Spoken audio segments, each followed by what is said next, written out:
Hello नमस्कार बच्चों। आज के इस क्लास में आप लोगों का स्वागत है। आप लोग कैसे हैं? उम्मीद करता हूं आप लोग बहुत ही अच्छे होंगे। तो आज हम पढ़ने वाले हैं मैट्रिक परीक्षा फाइनल 2026 के लिए most 35 VVI objective question Hindi का, जो आपके एग्जाम में आने वाला है।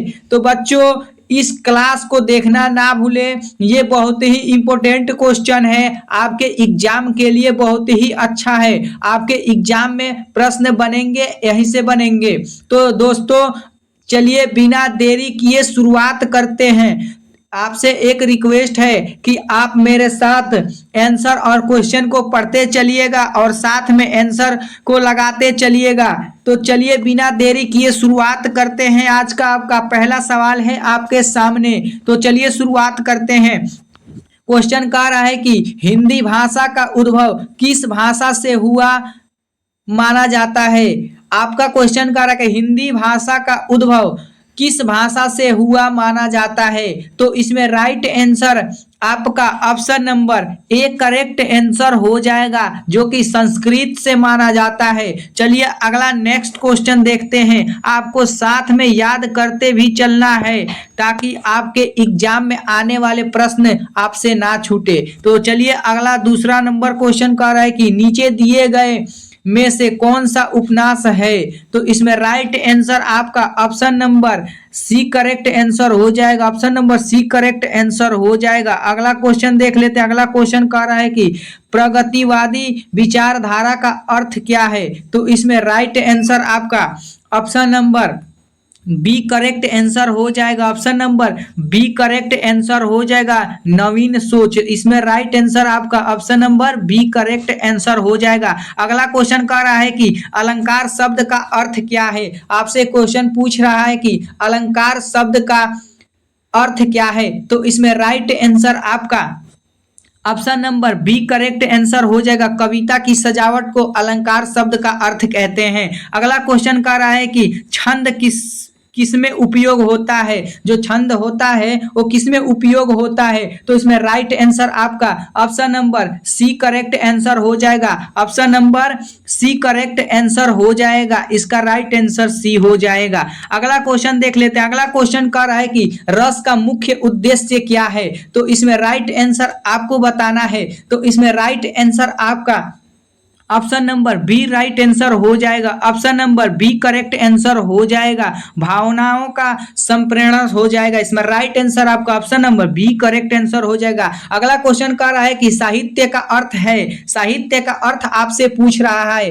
क्वेश्चन पूछ रहा है आपका साहित्य का अर्थ क्या है। तो इसमें राइट आंसर आपका option number B correct answer हो जाएगा। दोस्तों, बी करेक्ट आंसर हो जाएगा। आपको साथ साथ बोलना है और साथ साथ आंसर भी देते चलना है ताकि कि आपके दिमाग में अच्छे से सेट कर जाए। तो चलिए अगला क्वेश्चन देखते हैं। अगला क्वेश्चन कह रहा है कि निबंध का मुख्य उद्देश्य क्या होता है। निबंध का मुख्य उद्देश्य क्या होता है। तो इसमें राइट आंसर आपका option number A correct answer हो जाएगा। अनुभव साझा करना ही निबंध कहलाता है। तो option number A correct answer हो जाएगा। अगला 9 नंबर क्वेश्चन देख लेते हैं। अगला 9 नंबर क्वेश्चन कह रहा है कि अखिल भारतीय हिंदी सम्मेलन की स्थापना किस वर्ष हुआ था। अखिल भारतीय हिंदी सम्मेलन की स्थापना किस वर्ष हुआ था। तो इसमें राइट आंसर आपका option number B correct answer हो जाएगा। Option number B correct answer हो जाएगा। 1920 में हुआ था अखिल भारतीय हिंदी सम्मेलन की स्थापना। अगला नेक्स्ट क्वेश्चन देख लेते हैं। 10 नंबर क्वेश्चन कह रहा है कि किसे हिंदी भाषा का पिता कहा जाता है। अगर आप हिंदी पढ़ते हैं तो हिंदी के बारे में जानना बहुत ही जरूरी होता है। किसे हिंदी के भाषा का पिता कहा जाता है। तो इसमें राइट आंसर आपका option number C correct answer हो जाएगा। प्रेमचंद्र को हिंदी के पिता कहा जाता है। Option number C correct answer हो जाएगा। अगला 11 नंबर क्वेश्चन कह रहा है कि हिंदी दिवस कब मनाया जाता है। ये बहुत ही वीवीआई क्वेश्चन है। आपके एग्जाम में कई बार ये रिपीट हुआ है। आपको ये याद करके ही चलना है। आपका पूछ रहा है क्वेश्चन हिंदी दिवस कब मनाया जाता है। तो इसमें राइट आंसर आपका option number A correct answer हो जाएगा। 24 सितंबर को हिंदी दिवस मनाया जाता है। अगला क्वेश्चन कह रहा है कि काव्य का शाब्दार्थिक अर्थ क्या है। अगला क्वेश्चन कह रहा है कि काव्य का शाब्दिक अर्थ क्या होता है? तो इसमें राइट आंसर आपका option number C correct answer हो जाएगा। भावपूर्ण लेखन इसका राइट आंसर हो जाएगा। अगला क्वेश्चन देख लेते हैं, हिंदी साहित्य की प्रमुख विधा कौन सी है? इसमें राइट आंसर आपका option number A right answer हो जाएगा, गद्य और पद। इसमें राइट आंसर आपका option number A correct answer हो जाएगा। इस क्लास को देखना ना भूलिएगा क्योंकि ये बहुत ही इंपॉर्टेंट क्वेश्चन है, आपके एग्जाम में डायरेक्ट आने वाला ही प्रश्न है। मैं हिंदी के विषय से बहुत ही इंपॉर्टेंट क्वेश्चन चुन चुन कर लाया हूं, ये आपके एग्जाम में देखने को यहां से मिलेंगे प्रश्न, तो वीडियो को देखना ना भूलें, पूरा वीडियो देखें ताकि आपके अच्छे से दिमाग में समझ में आया। तो चलिए अगला क्वेश्चन 14 नंबर का रहा है। 14 नंबर क्वेश्चन का रखिए, व्याकरण का उद्देश्य क्या है? व्याकरण का उद्देश्य क्या है? तो इसमें राइट आंसर आपका option number B correct answer हो जाएगा। Option number B correct answer हो जाएगा। भाषा का निबंध अध्ययन व्याकरण का उद्देश्य कहलाता है। ऑप्शन नंबर बी करेक्ट हो जाएगा। अगला क्वेश्चन कह रहा है कि हिंदी का कौन सा रूप शुद्ध हिंदी कहलाता है? आपसे क्वेश्चन पूछ रहा है कि हिंदी का कौन सा रूप शुद्ध हिंदी कहलाता है? तो इसमें राइट आंसर आपका option number B correct answer हो जाएगा। ब्रज भाषा को सबसे शुद्ध हिंदी कहलाती है। अगला क्वेश्चन देख लेते हैं, 16 नंबर क्वेश्चन का रखे, विराम चिन्ह का प्रयोग क्यों किया जाता है? अगला क्वेश्चन का रहा है कि विराम चिन्ह का प्रयोग क्यों किया जाता है?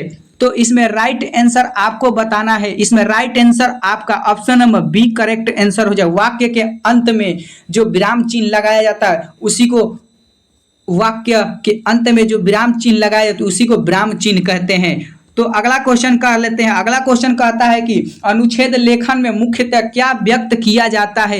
अनुच्छेद लेखन में मुख्यतः क्या व्यक्त किया जाता है? तो इसमें राइट आंसर आपका option number C right answer हो जाएगा, कोई कहानी। इसमें राइट आंसर आपका सी हो जाएगा। अगला क्वेश्चन कह रहा है कि पर्यायवाची शब्द का अर्थ होता क्या है? यानी आपसे क्वेश्चन पूछा है कि पर्यायवाची शब्द का अर्थ होता क्या है? तो इसमें राइट आंसर आपको बताना है। तो इसमें राइट आंसर आपका option number B correct answer हो जाएगा। समानार्थक शब्द को पर्यायवाची शब्द का अर्थ कहा जाता है। अगला क्वेश्चन देख लेते हैं। अगला क्वेश्चन कह रहा है कि विलोम शब्द किसे कहते हैं?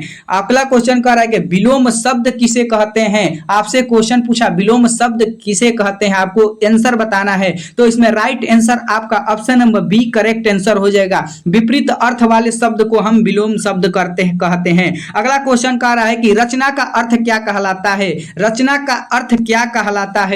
तो इसमें राइट आंसर आपको बताना है। तो इसमें राइट आंसर आपको पता होना चाहिए। Option number B correct answer हो जाएगा। सृजन और आविष्कार को रचना का अर्थ कहा जाता है। अगला क्वेश्चन कह रहा है कि पत्र लेखन में किस बात का ध्यान रखना चाहिए?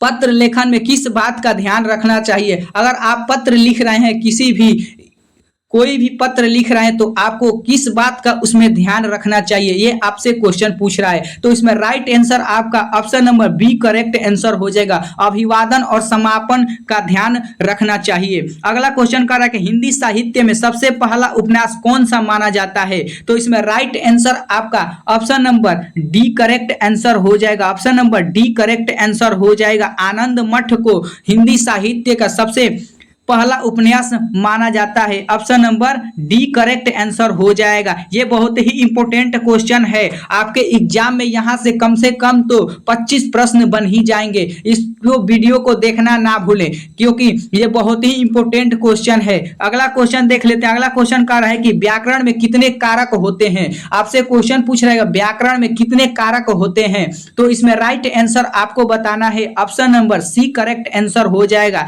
7 व्याकरण में कारक होते हैं। अगला क्वेश्चन कह रहा है कि मुहावरे का प्रयोग किसके लिए किया जाता है? मुहावरे का प्रयोग किसके लिए किया जाता है? तो इसमें राइट आंसर आपका option number A correct answer हो जाएगा। साधारण भाषा का सुंदर बनाने के लिए हम मुहावरे का प्रयोग करते हैं। अगला क्वेश्चन कह रहा है कि साहित्य का मुख्य उद्देश्य होता है।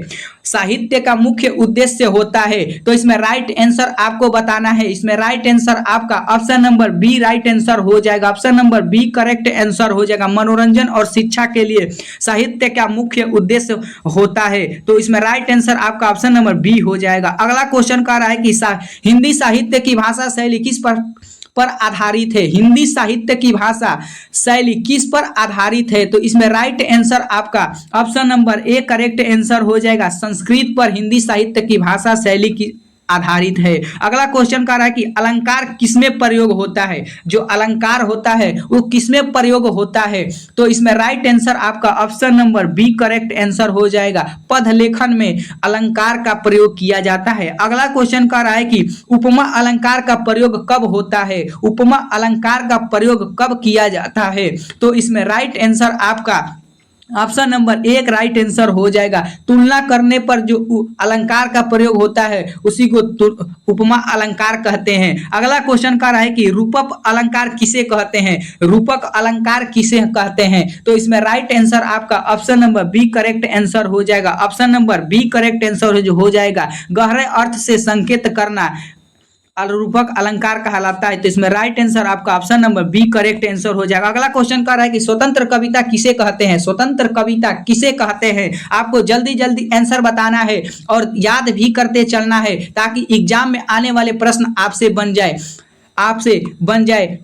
मैं वादा करता हूं अगर आप मेरे से पढ़ रहे हैं तो हिंदी में आपके 85 नंबर आएंगे ही आएंगे। अगर आपने ईमानदारी से मेहनत करते रहेंगे तो मैं वादा करता हूं इस क्लास से आपका बहुत ही अच्छा क्वेश्चन आपके एग्जाम में देखने को मिलेगा। तो चलिए अगला क्वेश्चन कह रहा है कि स्वतंत्र कविता किसे कहते हैं? तो इसमें राइट आंसर आपका option number B correct answer हो जाएगा। बिना छंद बद्धधाता के कविता को हम स्वतंत्र कविता कहते हैं। अगला क्वेश्चन कह रहा है कि शब्दार्थ किसे कहते हैं? शब्दार्थ किसे कहते हैं? तो इसमें राइट आंसर आपका option number A correct answer हो जाएगा। Option number A correct answer हो जाएगा। शब्द के अर्थ को हम शब्दार्थ कहते हैं। अगला क्वेश्चन कह रहा है कि हिंदी साहित्य में निबंध का उद्देश्य क्या कहलाता है? वो क्वेश्चन पूछ रहा है कि किसी हिंदी साहित्य में निबंध का उद्देश्य क्या कहलाता है? तो इसमें राइट आंसर आपको बताना है। Option number A correct answer हो जाएगा। विषय पर विस्तार के विचार प्रस्तुत करना हिंदी साहित्य के निबंध उद्देश्य कहलाता है। अगला क्वेश्चन कह रहा है कि अनेक अर्थ वाले शब्द को क्या कहते हैं?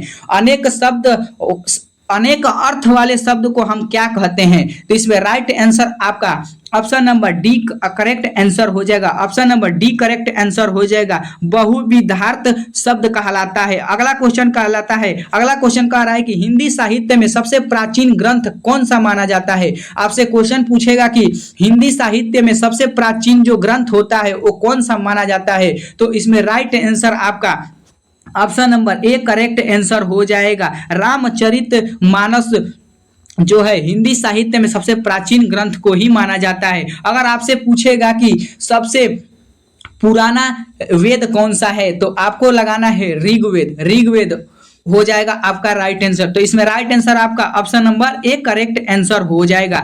आज का क्लास का लास्ट क्वेश्चन है आपके सामने। आपका क्वेश्चन कह रहा है कि हिंदी व्याकरण में संज्ञा किसे कहते हैं? अगर आपको इसका आंसर पता है तो आप कमेंट बॉक्स में जरूर बताइएगा, क्योंकि ये हिंदी व्याकरण से संज्ञा के बारे में क्वेश्चन पूछ रहा है। अगर आपको आंसर पता है तो कमेंट बॉक्स में जरूर बताइएगा। अगर वीडियो पसंद आए तो वीडियो को लाइक और चैनल को सब्सक्राइब जरूर करें।